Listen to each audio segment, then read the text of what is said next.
금요일의 과학터치 시청자 여러분 반갑습니다. 저는 진행을 맡은 부산과학기술협의회 강사 장은진입니다.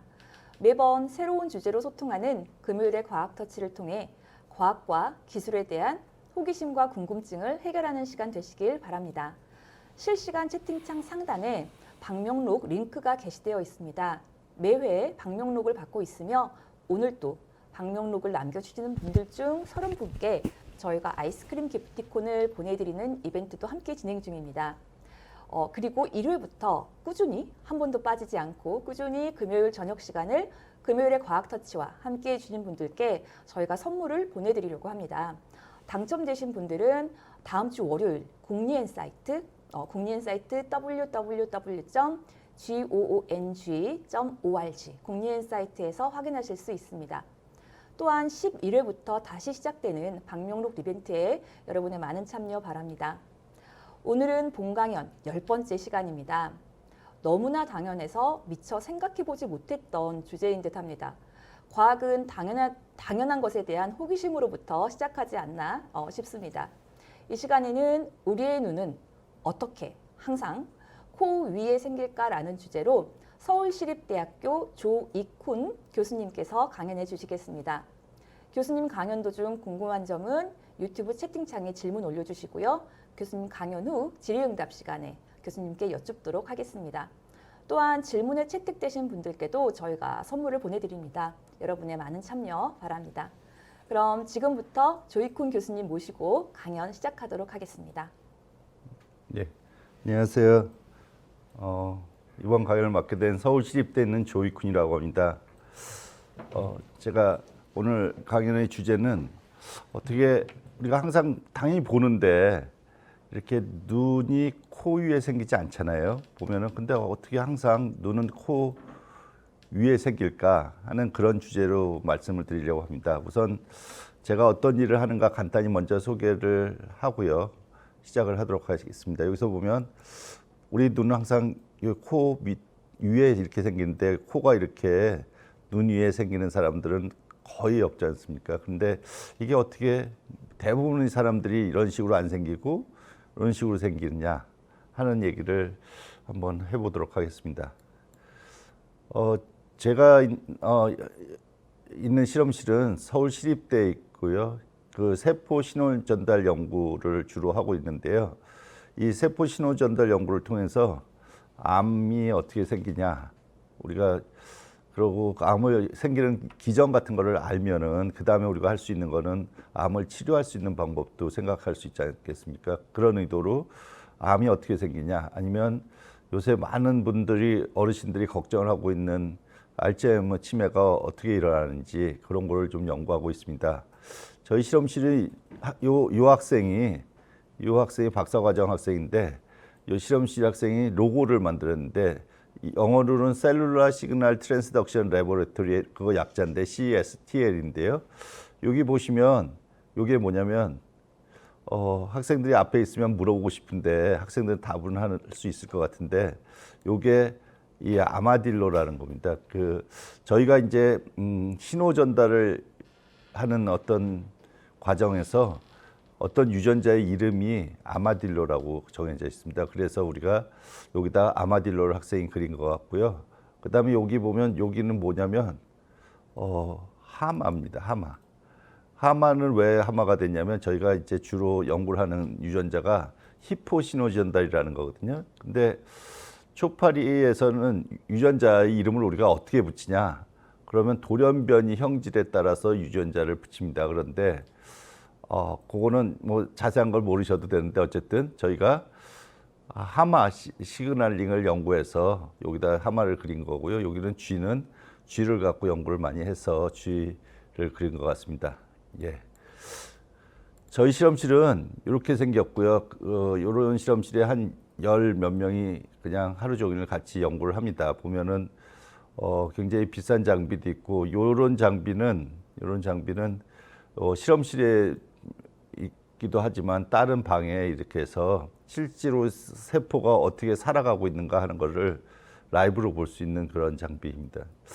우리가 근데 연구를 이렇게 뭐 맨날 뭐 연구만 하면 재미없겠다 그 생각도 드는데 사실은 박사과정 한다고 그러면 사람들이 굉장히 따분하고 힘든 일을 하는 거라고 생각을 하는데 그냥 이렇게 생각하시면 좋을 것 같습니다. 그냥 살아가는 거라고 생각하면 좋을 것 같습니다. 그래서 이런데도 이번에 지난달에 경주에 학생들이랑 같이 학회를 가면서 MT를 다녀온 때인데요. 경주 앞바다에서 가서 이런 것도 잘 먹고 여러분들 보시면 요거 학생들 아는데 저희 학생들은 밤마다 어디 놀러 가면 이걸 합니다. 마피아 게임이라는 건데요. 그러고 이런 보드 게임도 합니다. 그거를 저는 별로 그렇게 재미가 있을 것 같지 않은데 옆에서 보면은 그거를 10시경에 시작해서 3시까지 합니다. 새벽. 그 정도로 해서 다 재밌게 공부도 하면서 연구도 하는 것 같습니다.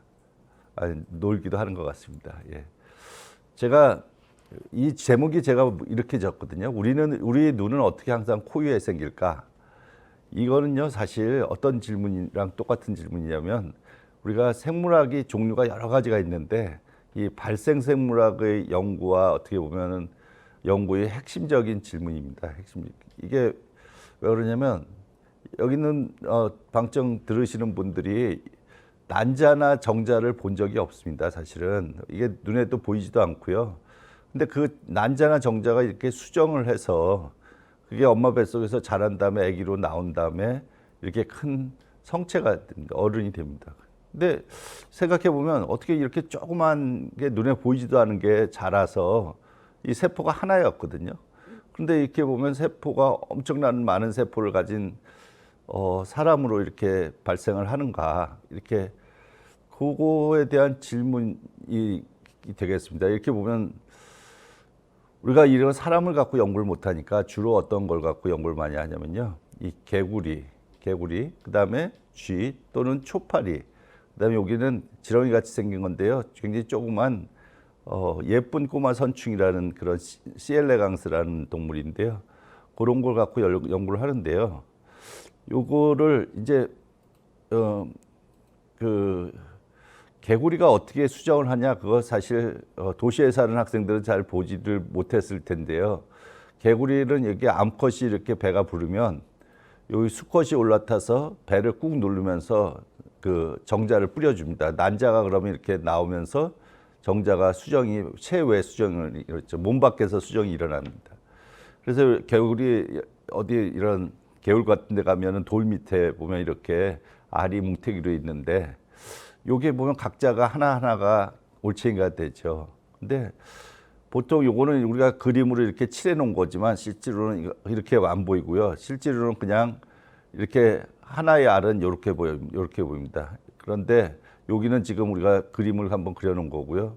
근데 이 발생을 하면서 항상 무슨 일이 일어나냐면 그거에 대한 중요성을 제가 나중에 강조할 텐데 요게 세포가 분열이 일어납니다. 이렇게 잘라지고요. 원래는 하나였잖아요. 근데 하나가 2개가 되고 4개가 되고 8개가 되고 16개가 되고 뭐 그런 식으로 계속해서 분열을 해서 이 세포가 수가 우선 많아집니다.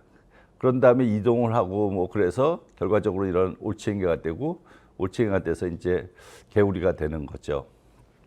그런데 저희가 이제 보면 질문이 다시 돌아와서 이런 거죠. 우리 몸의 기관들이 항상 보면은 팔은 팔 위치 생길 때 생기고 눈은 눈 위치에 생길 때 생깁니다. 이렇게 되는 경우가 없잖아요. 그리고 여러분 한번 손 한번 이렇게 펼쳐 보세요.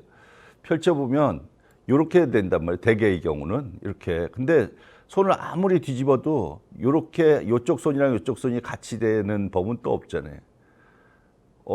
학생들이 한번 해보세요. 이게 안 되죠. 아무리 뭐 두 손을 이렇게 돌려보고 저렇게 돌려보고 해도 안 됩니다. 그러니까 손은 또 이렇게 되도록 만들어진 거죠, 사실은. 그럼 이게 어떻게 되느냐? 오늘 여러 가지를 말씀을 드릴 텐데 그 원리는 원리만 이해를 하시면 될 것 같습니다.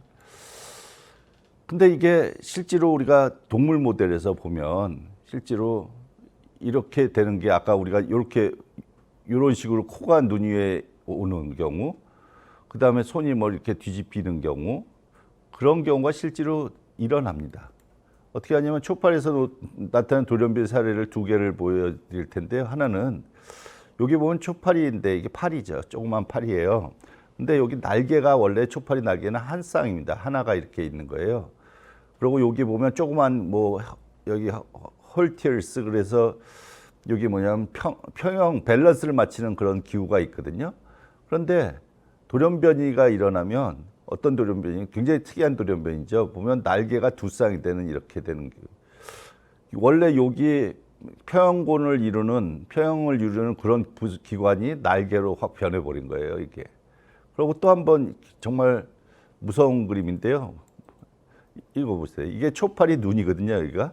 초파리 눈이 빨강의 눈이고, 그 다음에 여기가 더듬이에요, 더듬이. 초파리 더듬이에요. 그런데 이건 입이겠죠, 당연히. 그런데 이거를 돌연변이가 일어나면 어떻게 되냐면, 초파리 원래 더듬이 자리에서 이렇게 원래 다리가 나오는 그런, 이렇게 일어나면 안 되죠, 사실은. 우리가 아까 제가 눈이 왜 코 위에 생길까? 그 질문이나 마찬가지예요. 얘가 돌연변이가 나타나면 이런 식으로 원래 초파리 눈에서 다리가 나오면 안 되는데 눈 옆에서 다리가 이렇게 나오는 초파리 다리가. 그러니까 뭔가 우리가 사람은 이런 식으로 태어날 수가 거의 없어요. 왜냐하면 사람은 태어나다가 이렇게 하면서 이제 발생하다가 죽거든요. 그게 이제 여러분들 가끔 얘기 듣는 유산이라는 거죠. 사실은 보면 우리가 말을 안 해서 그렇지 사람들이 임신을 하고 그다음에 유산되는 퍼센티지가 한 30%는 돼요. 그게 그러니까 발생을 제대로 못하다 보면은 이제 발생이 진행되지 않아서 죽는 경우가 대부분이거든요. 그런데 사람은 그러면 어떠냐? 사람에도 일어나요. 사실은 이런 게요. 보면 우리가 보면 이게 사람이면 여기 허파가 있고 심장이 있잖아요. 심장이 보면 사람으로 기준으로 볼 때 왼쪽에 이렇게 있잖아요.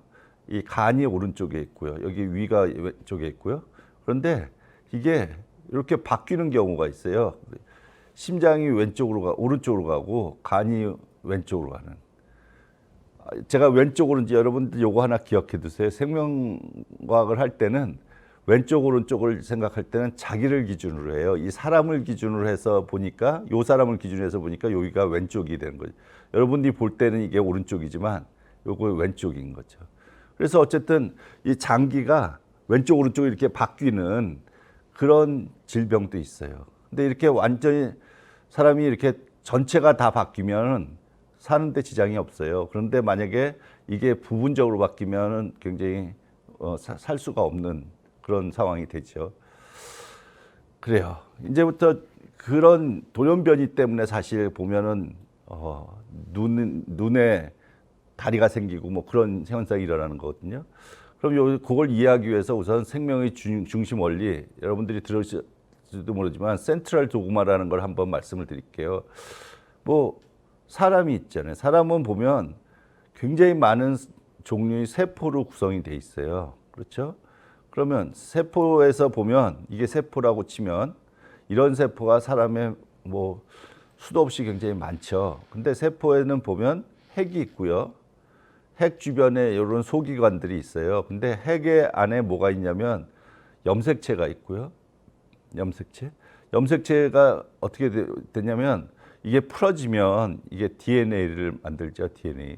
근데 우리가 염색체에 있는 우리 몸의 DNA를 한번 이렇게 다 풀어보면 길이가 어느 정도 되냐면 한 2m 정도 된다고 그래요. 근데 2m 된 거를 우리가 사람이 갖고 있는 세포로 염색체 길이를 DNA 길이를 연결하면 달을 왔다 갔다 지구에서 달을 왔다 갔다 할 수 있을 정도의 그런 길이라고 해요. 그러니까 굉장히 많은 DNA가 핵 내에 이렇게 있는 거죠. 그렇죠? 근데 우리가 이런 얼굴 표현형을 이렇게 나타나는 거는 눈이 되고 코가 되고 발이 되는 거는 왜 그러냐면 여기 있는 특정 DNA가 RNA로 바뀌고 DNA가 여기 있는 DNA가 그다음에 이게 잘 안 보이는데요. 우선 그냥 그림만 한번 보세요. RNA로 바뀌고 RNA가 단백질로 바뀔 때 여러 가지 단백질이 조합에 의해서 손이 되고 눈이 되고 그러는 거거든요. 그래서 우리가 요걸 한번 생명의 중심 원리가 뭐냐면 DNA는 항상 우리가 만들고 나서 우리 자손들이 계속해서 그걸 복제해야지 똑같은 자손이 나오잖아요. 사람이 사람 낳고 말은 말을 낳잖아요. 그래서 자기 DNA를 계속해서 복제하는 과정이 필요하고요. 그 다음에 요 복제가 자기 이제 생명체를 개체를 다음 세대로 보내는데 필수적이죠. 그 다음에 뭐가 있냐면 DNA가 RNA가 되는 과정을 우리가 뭐라고 그러냐면 전사라고 그래, 전사. 그래서 여기서 읽으면 DNA 중 필요한 일부 정보를 mRNA로 기록하여 이동한다. 그 핵 밖으로 이동한다. 그렇게 쓰였는데요. 여기서 DNA 중에 그거를 주형으로 써서 RNA가 만들어져요. RNA가 만들어지면 그 RNA를 주형으로 써서 뭐가 있냐면 번역을 해요. 그 번역을 하는 게 뭐냐면 요 단백질이 만들어지죠. 아미노산이 쭉 이어진 단백질을 만들어요. 단백질이 결국 이 눈 색깔도 우리가 가령 눈 색깔이 흰색, 눈 색깔이 뭐 좀 브라운색, 그거는 뭐냐면 눈 색깔에 있는 그런 색소가 만들어지는 사람마다 다르기 때문에 그렇게 되는 거거든요. 예.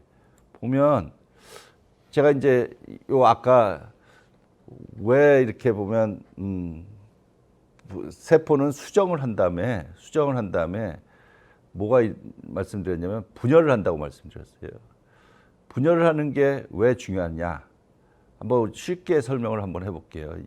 여기가 저희 학생들이 놀러 가서 이렇게 앉아 있는 거죠. 근데 세포가 이게 지금 하나의 세포라고 한번 생각해 보세요. 한번 하나의 세포.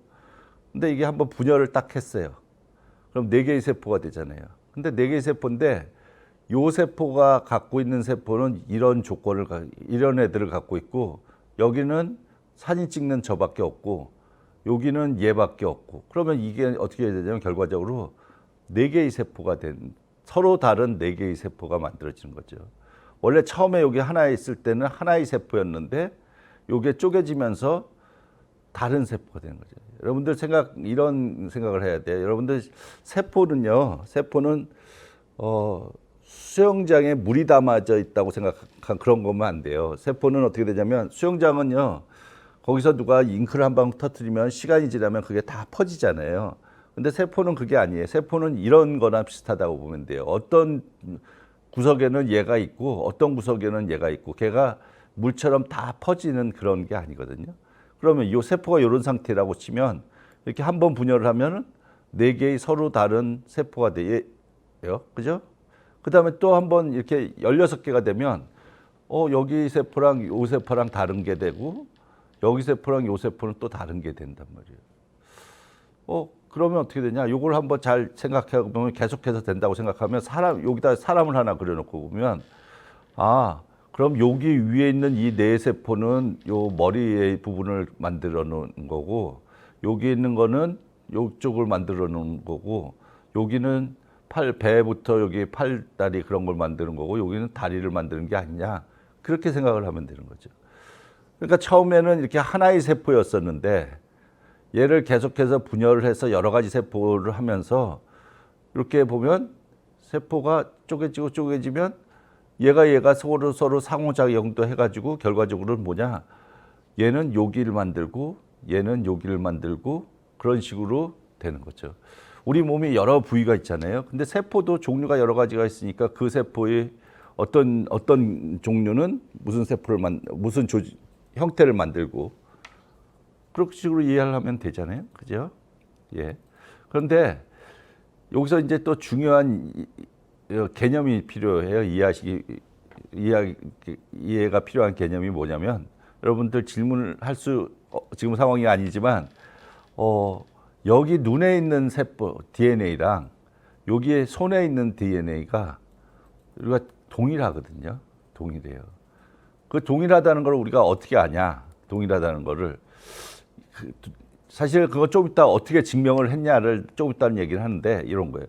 우리 몸에 DNA가 이렇게 있는데 여기는 갖고 있는 DNA는 여기 있는 배꼽이 갖고 있는 DNA랑 동일한데 유전자가 여기서는 A라는 유전자만 이렇게 전사가 돼서 단백질이 만들어지는 거고 이 배에 있는 거는 유전자 B만 전사가 돼서 만들어지는 거예요. 그런 차이가 되는 거죠. 그래서 요거를 이제 멋있는 말로 하면 이런 거죠. 굉장히 각 세포마다 갖고 있는 유전자는 동일하지만 발현되는 유전자는 다르다. 실제로 mRNA로 만들어지고 그다음에 단백질로 만들어진 유전자는 다른 거예요. 그렇기 때문에 제가 이제 여기 보면 사람이 있는데 이 사람이 뭘 하냐면 복제양을 세계 최초로 만든 이안이라는 분인데 이 사람 눈은 그러면 어떻게 되냐?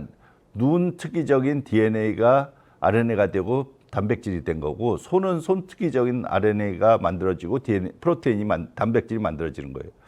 근데 우리가 이제 가설을 한번 생각해 볼 수가 있어요. 옛날에 사실 사람들이 몰랐잖아요. 그러면 어떻게 되냐면 눈이 되기 위해서는 어떻게 되냐? 가령 여기 염색체가 갖고 있는 건 다 동일한데 걔가 눈이 되기 위한 유전자만 이렇게 증폭을 하는 거예요. 그러면 그런 가능성도 있잖아요. 또 어떤 식으로 생각할 수 있냐면 이게 제일 맞는 가설인데 유전자는 동일한데 그중에 어떤 유전자만 특이적으로 발현이 되는 거예요. 이렇게 박스 친 것만 발현돼서 다른 구조를 만든다. 이걸 어떻게 증명을 했냐면요. 이분이 사실은 복제양을 때문에 이게 완전히 맞다는 게 증명이 됐는데 복제양은 어떻게 했냐면요. 여기 얼굴이 검은 양에서 난자, 정자 수정한 걸 뽑아요. 그런 다음에 얼굴이 하얀 양에서 젖샘 세포에서 핵을 뽑아요. 그래서 여기서 핵을 제거하고 여기 있는 핵을 여기다가 갖다 집어넣는 거예요. 그러니까 요 수정란은 어떻게 되냐면 그 검은 어미아에서 받은 세포를 핵을 둘러싸고 있는 그런 거 갖고 있고요. 그 다음에 여기서 하얀 얼굴 갖고 있는 양의 핵이 들어가 있는 거예요. 그러면 만약에 이런 게 다 없어지고 어떤 특정 유전자가 많아지고 없어지고 그랬다면 요 양은 생각해 보세요. 이 젖샘이 갈 때 세포에서 핵을 뽑았는데 그게 성체 세포에서 뭐 어떤 유전자가 없어진 거라면 얘가 나중에 성체를 또 만들 수 있겠어요? 안 만든단 말이에요. 유전자가 동일하게 다 갖고 있었기 때문에 이렇게 만들었더니 여기다 넣었더니 얘가 분열하고 결과적으로 나왔을 때 돌리라는 복제양이 나왔던 거예요. 그러니까 개념을 어쨌든 다시 한번 말씀드리면 유전자가 우리 몸의 유전자는 다 동일한데 여기나 다 동일한데 근데 그중에 어떤 특정 유전자만 이렇게 발현이 된다. 그래서 다른 특이적인 성질을 나타내는 거다.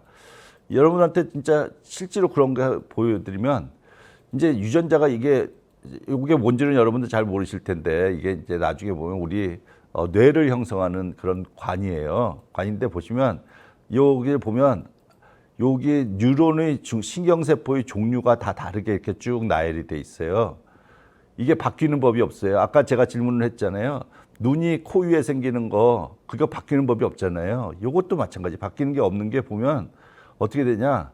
위에서 오는 신호 전달이랑 아래에서 오는 신호 전달이 이제 조합에 의해서 그게 정해지는 거예요. 그래서 실제로 보면 여기서 보면 이게 빨간 거, 초록색 이런 게 보면요 무슨 거냐면 특정 유전자로 이렇게 염색을 해본 거예요. 보면 이게 브레인인데 뇌인데 여기서부터 여기가 색깔이 다른 거잖아요. 다른 유전자가 발현이 되고 있는 거. 그런 걸 볼 수가 있고요. 그렇다면 여러분 신호 전달이 뭐냐? 제가 이제 여기서 보면 아까 이런 주변 신호에 반응하여 각기 다른 유전자가 발현된다고 그러는데 이게 복잡해요. 근데 제가 주로 하는 게 윈트 싱크로 전달인데 생각해 보면 이런 거예요. 세포 주변 신호가 오면 얘가 단계를 거쳐서 어떤 특정 유전자를 발현하는 과정을 그걸 보면 신호 전달이라고 그래요. 근데 신호 전달은 어떻게 우리가 그러면 제가 단계를 거쳐서 어떤 유전자를 발현을 조절하는 거다 그렇게 했는데 한번 요거 간단한 거니까 한번 같이 생각해 봐요. 보면 우리가 이게 이건 모르고 있다고 ABC를 모르고 있었어요. 그런데 그게 보면 초파리 정상 눈이 생기는데 어떤 돌연변이가 일어서 A가 많아지니까 이런 초파리 눈이 이렇게 너무 많이 자라는 거예요. 이상하잖아요. 이상한 형태가 나와요. 그러면 어떻게 되냐?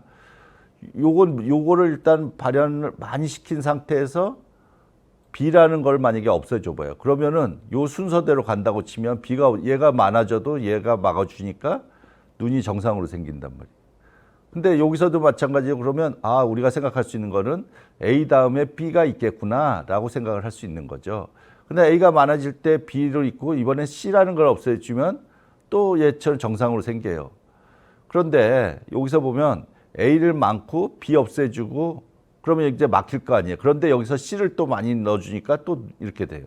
그러면 우리가 생각할 수 있는 게 뭐냐면 몰랐었는데 처음으로 A라는 유전자가 B라는 단백질을 활성화시키고 C라는 단백질을 활성화시켜서 신호를 간다. 이제 그런 얘기죠. 아까 좀 전에 이렇게 연구자들이 엄청 많은 연구를 해서 이런 그림을 그려놨는데 요런 연구 외부에서 신호가 이렇게 오면 요게 활성화되고 그 다음 게 활성화되고 그런 식으로 단계를 이제 저희가 연구를 해서 밝힌 거예요. 이게 왜 중요하냐면 암 같은 게 어떤 특정 유전자가 막 이렇게 보면 암이 이런 형태잖아요. 그러면 이렇게 했을 때 이 신호 전달을 잘 밝히면 어디를 약을 쳐서 막을 수가 있으면 이렇게 암이 안 생기게 할 수 있다. 이제 그런 얘기를 하는 거예요. 근데 신호 전달이 어떻게 왜 중요하냐면요. 신호가 이 단계를 거치면서 하나가 뭐 10개를 활성화를 시킬 수 있고 또 10개는 각각은 또 10개를 또 활성화시키고 그래서 보면 돌멩이 하나가 딱 던져졌는데 여러분 도미노처럼 굉장히 나중에 나오는 그 표현형은 굉장히 큰 그런 효과를 나타낼 수가 있어요. 그래서 신호 전달이 필요하고요. 요걸로 오늘 그 과학에 대한 거는 다 한번 마무리를 져볼게요. 이게 유명한 뭐 초파리 알에서의 단백질이 분포거든요. 처음에 난자 mRNA가 이런 식으로 뭐 이름이 그냥 비코이드라는 건데 아실 거 없고 그냥 요 빨간색이 많이 발현이 되고 있고 농도가 여기가 있고 여기가 그러면 요 얘기는 뭐냐면 비코이드라는 게 얘가 많고 여기는 나노스라는 게 많다는 얘기예요. 이게 개구리 아니 초파리 알인데 알이 이렇게 생겼거든요. 앞쪽이랑 뒤쪽이 있는데 봐요. 그런데 얘가 이렇게 헌치백이라는 게 있고 코달이라는 게 있는데 걔가 서로 작용해서 초기 이렇게 분열이 된 아까 알이 있잖아요. 그럴 때는 어떻게 되냐면 자, 잘 보세요. 이런 분포를 나타내요. 비코이드는 이렇고 헌치백은 이렇고 초록색은 이렇고 검은색은 이런 식으로 이렇게 됐다는 건 여러분들 무슨 뜻이냐면 이 빨간 게 여기가 많고 이쪽으로 갈수록 빨간 게 낮아진다는 거, 양이 줄어든다는 거. 근데 이걸 보시면 한번 클릭해 볼게요. 이렇게 해서 요거를 A, B, C라고 그러면 여러분 생각해 보세요. 이 빨간 거랑 초록색이 많은 조건에서 A가 만들어지고 여기 아무것도 없는 그 조건에서는 B가 만들어지고 여기서 파란색이랑 검은색이 만들어지는 조건에서 C가 만들어진다. 그렇게 되는 거거든요. 그러면 요거를 우리가 대입해 봐요. 눈, 코, 입이라고 생기고 이런 식으로 유전자가 발현이 되면 눈은 항상 코 앞쪽에 생길 수밖에 없는 거죠.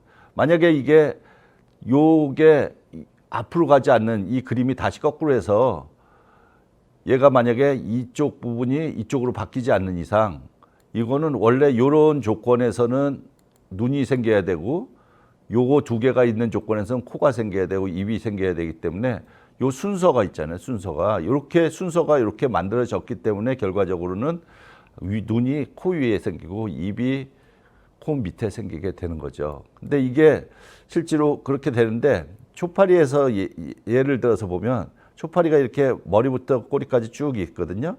그때 보면 이렇게 유전자가 염색체가 이렇게 있는데 그중에 유전자가 앞에 있는 유전자가 발현이 되면 요 앞부분을 결정하고 요 뒤에서는 요 두 번째 유전자가 발현돼 이런 식으로 각 몸통마다 발현된 유전자가 다르게 됨으로써 요 유전자의 형태를 결정하게 되는 거예요. 그 초파리 형태를 결정. 눈, 코, 입도 마찬가지예요. 항상 똑같은 얘기거든요. 처음에 아까 발생할 때 이렇게 세포가 한 세포는 동일했잖아요. 그게 이제 분열을 하면서 다른 세포가 되고 다른 세포가 되면서 그 다른 세포는 이런 조성을 단백질 조성을 다른 걸 갖게 되는 세포가 생기는 거예요. 그러면 요거 있을 때는 눈이 생기고 얘가 있을 때는 코니까 항상 이렇게 발생을 하면서 단백질 패턴이 이렇게 되거든요. 그러니까 눈이 있을 때는 눈 있고 코 있을 때는 코 있을 수밖에 없게 되는 거죠. 예. 요거는 이제 제가 이제 과학을 여러분들이 어린 학생들도 많고 그러니까 이제 한번 쉬운 얘기를 또 한번 하면 어떤 사람이 이제 과학을 하는 자가 되는가? 이제 보면 학생들이 정말 자기는 과학을 할 머리는 아닌데 뭐 내가 과학을 할 능력이 되나 그런 회의를 고민을 하는 학생들이 많아요. 뭐 대학원 할 박사과정 하면서도 그런 고민들을 많이 해요. 근데 이런 생각, 과학자가 어떤 사람이 과학자가 되냐? 연구를 항상 재밌게 하는 사람. 그럴 때도 있는데 연구보다 노는 게 더 재미있을 때도 많아요. 그러니까 여러분들이 지금 제가 드리는 말씀은 이렇지 않아도 과학자가 될 수 있다는 걸 하고 싶은 얘기예요. 공부를 잘하고 공부하는 것이 너무 좋아서 그런 사람 별로 없어요. 그러니까 공부를 좀 못하더라도 어떤 데 취미가 있고 그러면 과학을 할 수가 있어요. 그다음에 연구밖에 할 수밖에 없는 거니까 그러니까 뭐 그거는 맞는 말 같고요. 돈 많이 벌려면 사업해야 돼요. 이렇게 공부해서는 돈 많이 요즘은 있어요, 돈도. 근데 어쨌든 그렇게 돈을 바라고 공부하는 건 좀 무리가 있고요. 잘난 체하려고 어떤 분이 굉장히 우리나라에서 유명한 선배 교수님인데요. 그분이 저한테 하는 얘기가 조 박사 왜 공부해? 그러니까 저는 뭐 좋은 얘기 막 했죠. 뭐 신약을 개발해서 뭐 어쩌고 저쩌고 그러니까 아니야. 잘난 체 하려고 그러는 거야. 너는 모르는데 나는 알기. 그만큼 이제 공부를 하다 보면은 그런 게 남은 모르는데 나만 아는 게 생기거든요. 그렇대요. 그다음에 이제 신약 개발해서 많은 사람 구하고 싶다. 그러고 공부하는 게 또 폼나니까 그런 생각도 있죠.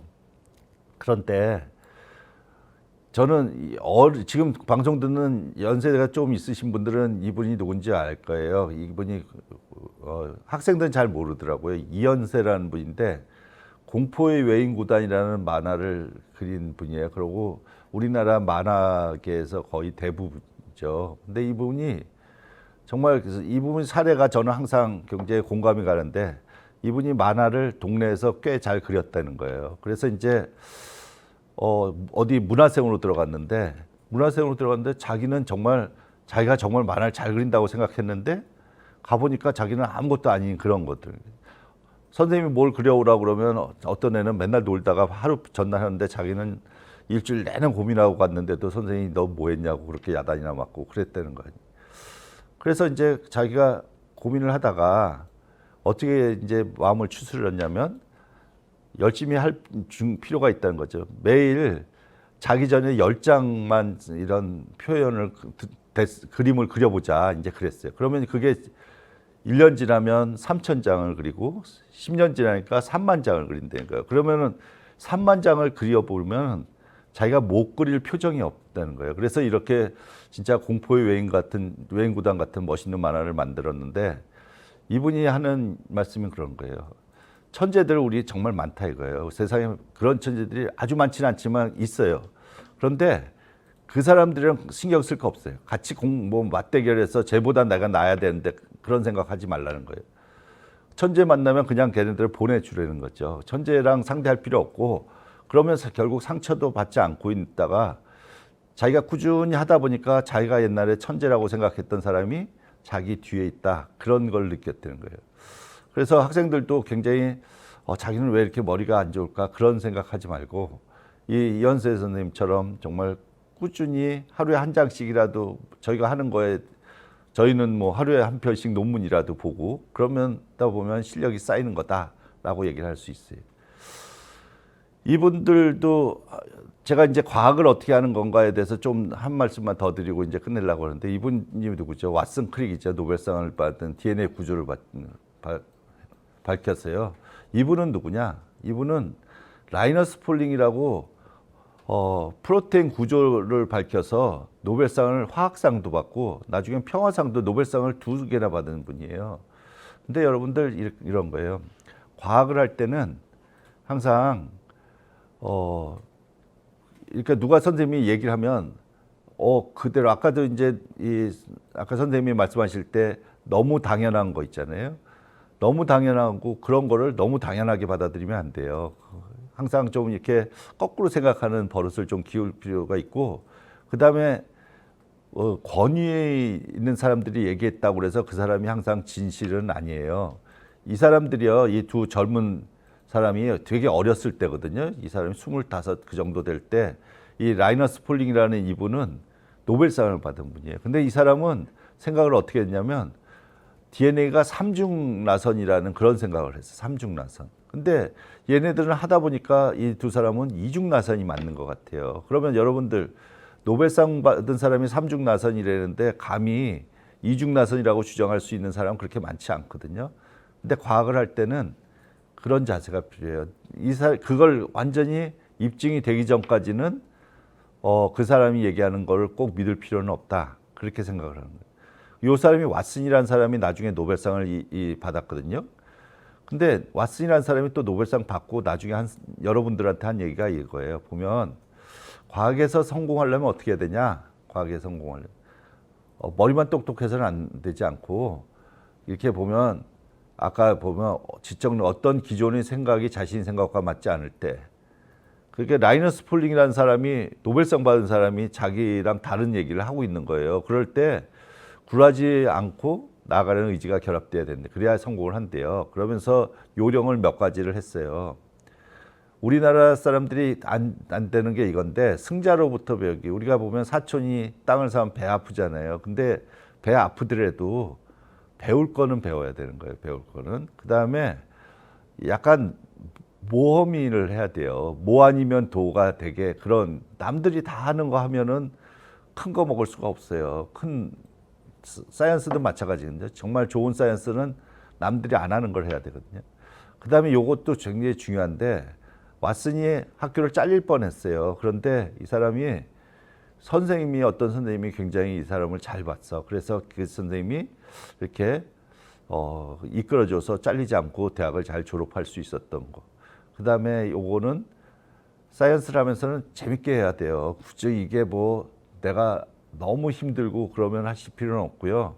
하면서 그냥 이거 항상 재밌진 않아요. 근데 가끔은 재밌다 그런 생각을 하시고 하는 게 좋을 것 같아요. 요거 한번 보시죠.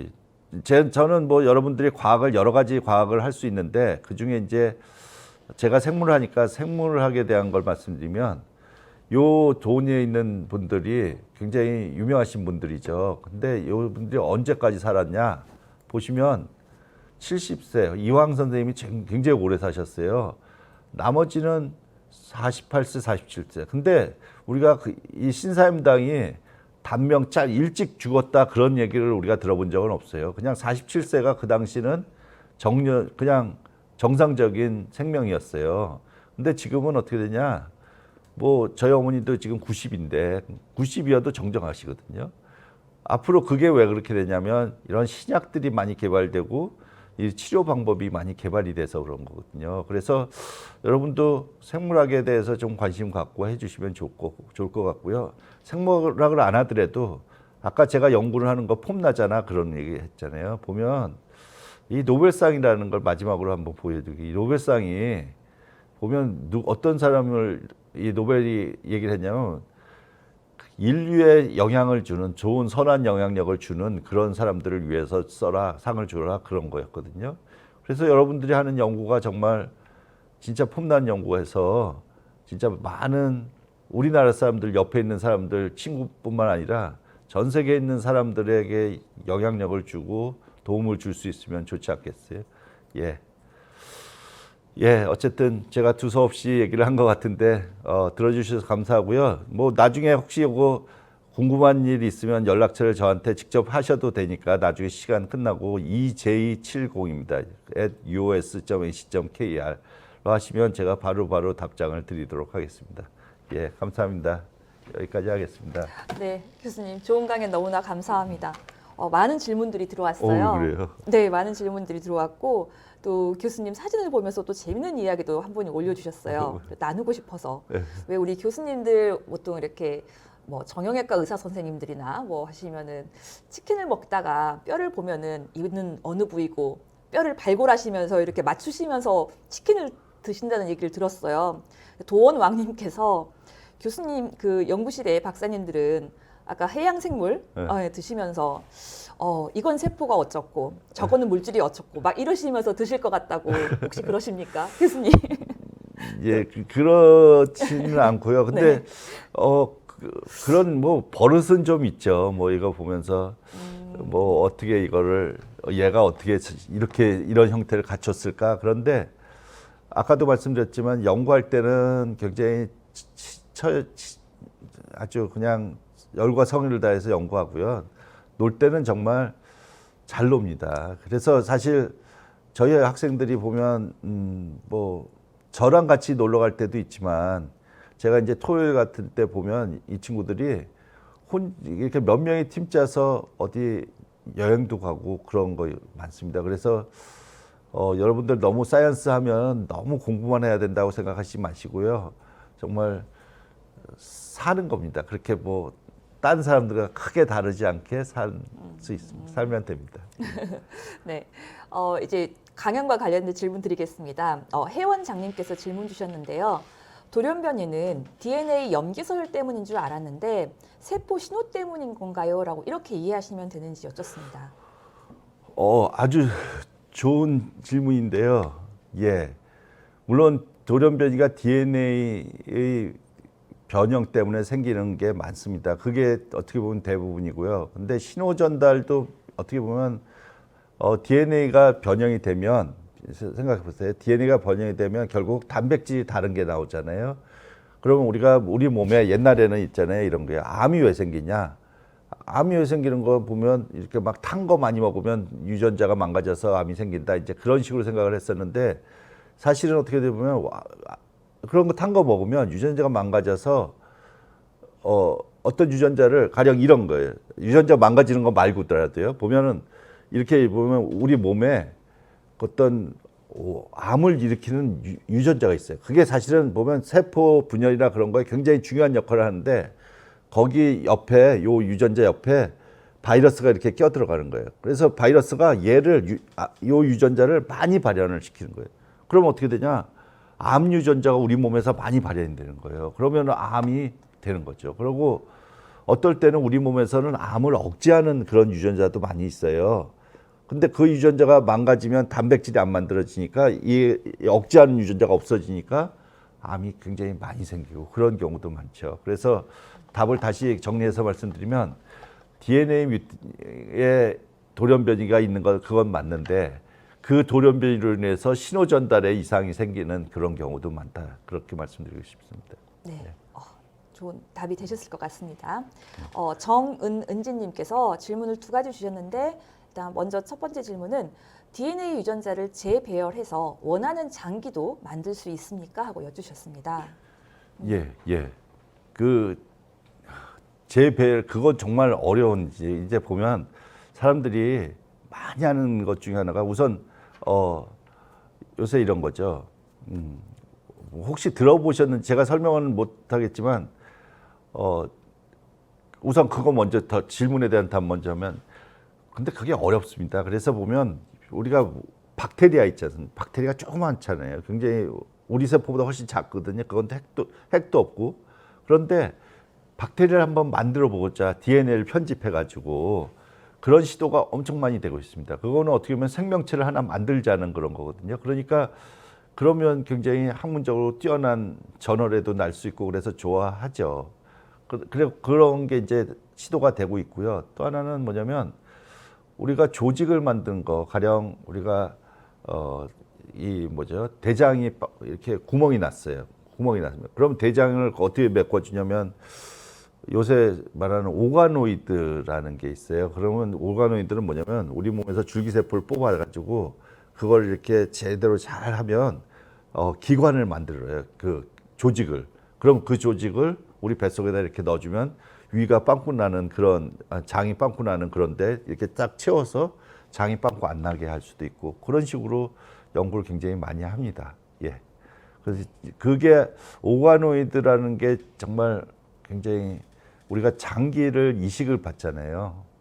근데 그 장기를 이식을 받는데 그건 뭐 약간 저런 게 필요하잖아요. 아무 장기나 이식을 받는 게 아니라 뭐 혈액형도 맞아야 되고 조직 그런 것도 맞아야 되고 면역작용 안 일어나야 되고 뭐 그런 게 여러 가지 조건이 맞아야지 이식을 받잖아요. 근데 생각 한번 해보세요. 그 우리가 줄기세포를 잘 뽑아가지고 아까 제가 말씀드린 오가노이드 같아서 미니 장기를 밖에서 만드는 거예요. 그래서 우리가 만약에 콩팥이 하나 필요하다 그러면 지금 당장은 안 되지만 우리가 과학이 좀 더 발달하면 자기 콩팥을 하나 만드는 거예요, 밖에서. 그런 다음에 여기다가 채워넣으면 우리가 남한테 의식 안 받고도 살 수 있지 않는 그런 미래가 한 몇십 년 내로 올 거예요. 예. 네. 아까 질문을 2개 주셨다 했는데 다른 하나는 아마 옆에서 아이랑 같이 보고 계시는 것 같아요. 아이가 궁금해하는데요.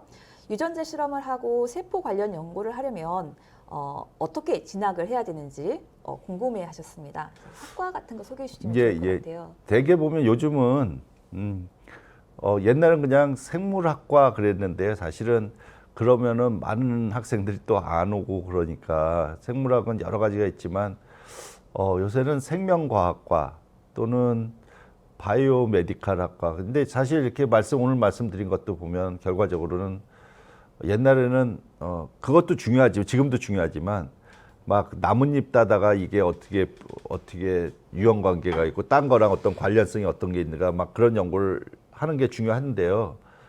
지금의 많은 연구는 어떻게 되냐면 생물학에서는 최소한 인간이 질병과 관련되지 않으면 이렇게 연구를 할 수 있는 지원을 잘 못 받습니다. 그래서 어떻게든 보면 이 병과 관련된 유전자의 연구 그런 걸 하기 때문에 생명과학과 아니면 의생명과학과 뭐 그런 생물 쪽으로 가시면은 굉장히 좋습니다. 근데 많은 분들이 바이오 공학과 그런 분들은 아까 말씀드린 것처럼 공대인데 그거는 자연대가 아니라 공대죠.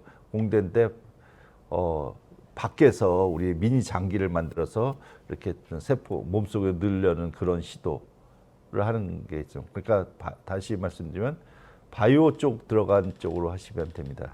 예, 의생명공학과, 바이오 메디칼 바이오학과, 뭐 생명과학과 그런 식으로 하시면 됩니다. 네. 이번에는 정세현님께서 질문 주셨습니다. 이러한 그 유전에 관련된 연구들에 대한 질문이신 것 같아요.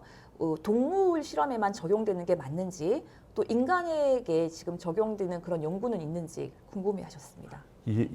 많죠. 이게 동물에만 절대 적용이 안 됩니다. 진짜 이거는 특히 마우스랑 휴먼은 유전자가 동일한 기능을 하는 게 많이 있습니다. 그래서 마우스에서 가령 암을 일으키는 유전자다. 그러면 그거는 휴먼에서도 당연히 일으키고 있고 실제로 보면 우리가 이제 가령 치매를 한번 예를 들면 치매를 하면 어떤 유전자가 가령 APP, 프레네셀린 뭐 그런 유전자가 망가진 게 사람에서 보이거든요.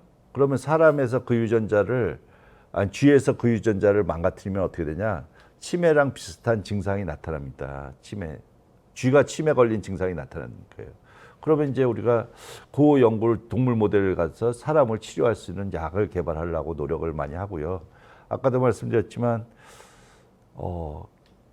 사람의 질병의 치료와 관련되지 않은 연구는 요새 바이오 쪽에서는 거의 연구비를 지원을 못 받습니다. 아까 저희 실험실 학생이 지금 12명이 있는데요. 그 12명 학생을 제가 주는 건 아니지만 여러분들이 부모님들이 세금 낸 걸로 해서 연구비를 받습니다. 그래서 그 학생들한테 연구하라고 등록금도 주고 뭐 이렇게 생활비도 주고 그러거든요.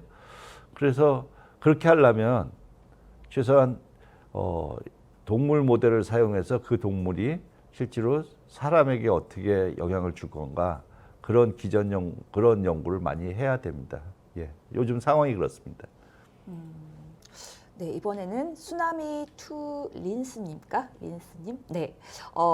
유전자 가위 질문을 주셨어요. 유전자 가위로 유전자를 새롭게 만들기도 한다고 들었습니다. 그렇게 인위적으로 변형시킬 경우 윤리적인 문제는 없을까요? 라고 질문 주셨습니다. 네. 예. 그러니까 사람한테 동물은 지금까지 유전자 가위로 했던 게 동물에서는 그러니까 실험 동물 모델에서는 많이 해왔고요. 그리고 그거는 크게 아직까지는 그걸 윤리적인 문제가 있다고라고 얘기는 안 하는데 사람 경우는요. 보시면 나쁘게는 안 하거든요. 사람은. 근데 이제 보면 사람에서 가령 여러분들 그 백혈병 같은 게 걸리면 이 방사선 치료를 다 해가지고 다 치료를 해서 누구한테 이제 도너를 적당한 아는 사람 친척이나 뭐 자매 그런 사람한테 줄기세포를 받아서 이식을 해가지고 백혈병을 골수 이식을 하고 그러잖아요.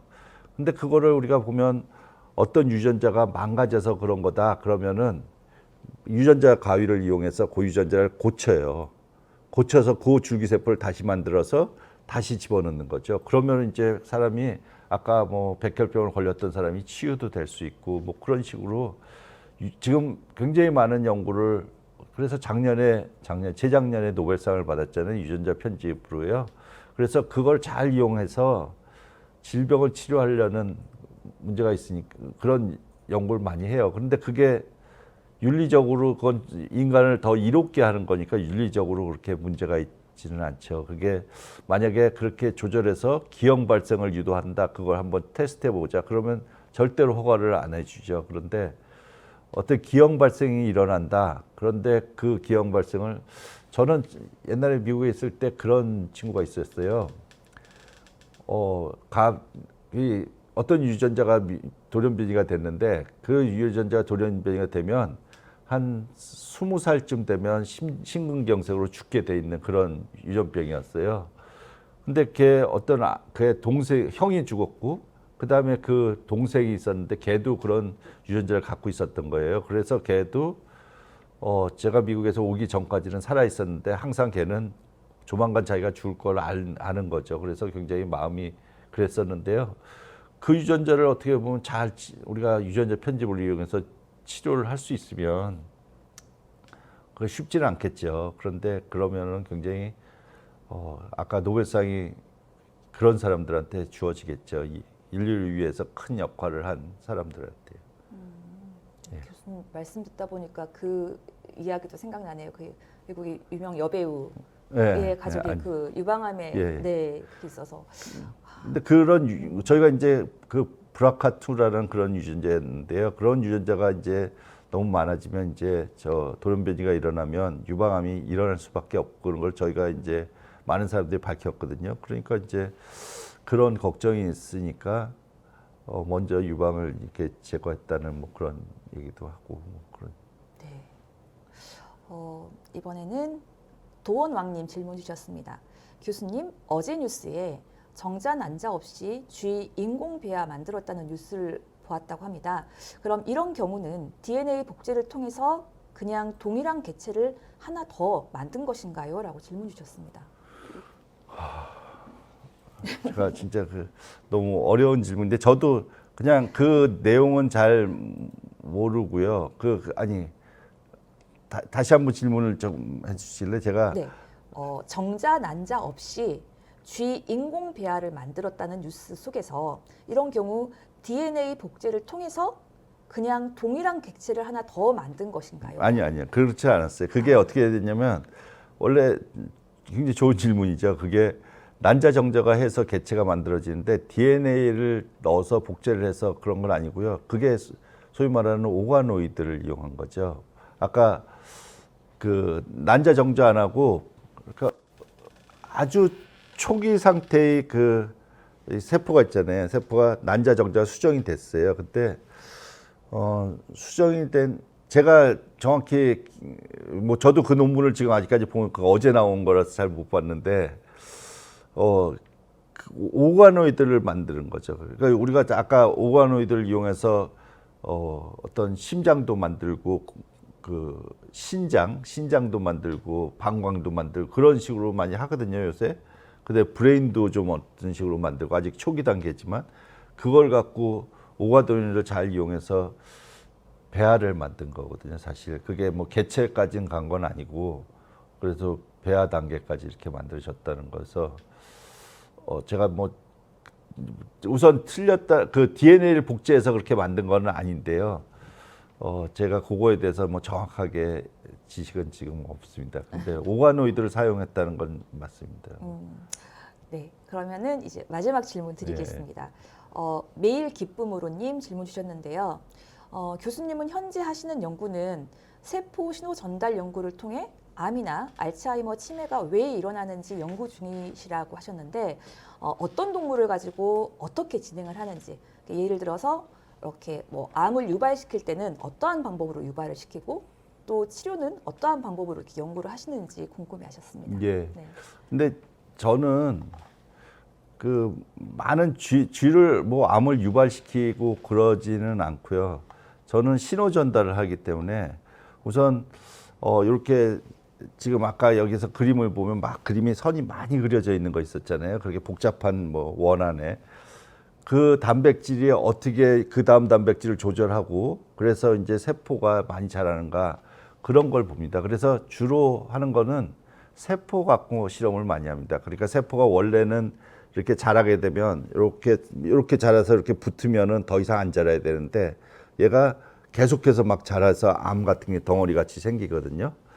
그런 현상을 우리가 본다면 어떤 유전자가 그렇게 많아졌을 때 그런 게 생기고 어떤 유전자를 억제했더니 그런 게 안 생기고 그런 걸 해서 저는 신호 전달을 이렇게 밝히는 거를 주로 합니다. 그 쥐에다가 직접 약을 줘서 뭐 그런 것도 좀 하죠. 어떤 쥐에다가 어떤 유전자를 저희가 찾았어요. 실제로 최근에 논문도 냈는데 어떤 거 하냐면 가령 요드라는 유전자를 찾았어요. 그래서 요드라는 유전자가 환자 샘플에서 보니까 정말 많이 발현이 돼 있더라. 그럼 암이랑 많이 생기더라. 그랬는데 요드원을 그럼 쥐에서 실제로 많이 발현을 시켰더니 어떻게 됐느냐? 간에서 암이만큼 생기더라. 그래서 이제 그걸 실제로 우리 몸에도 요도안이 많아지면 너무 많아지면은 암이 생긴다라는 걸 입증을 하기도 했고요.